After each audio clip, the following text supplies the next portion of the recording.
So guys, ay hapon guys.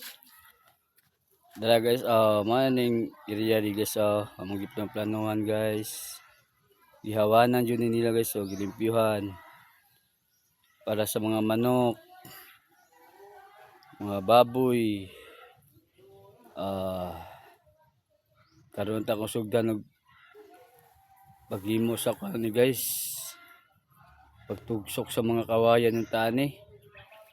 Ya muliay na po meron guys.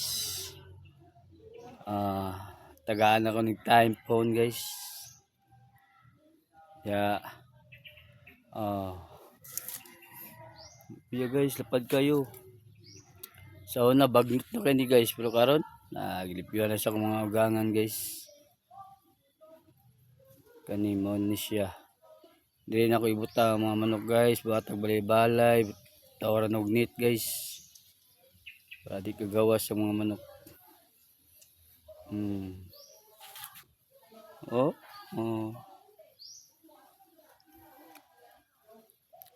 May mga bunga guys. Wow, durian, wala, silingan yung salig. Ang ayaw naman siya mga silingan, may isuon sa ugangan guys.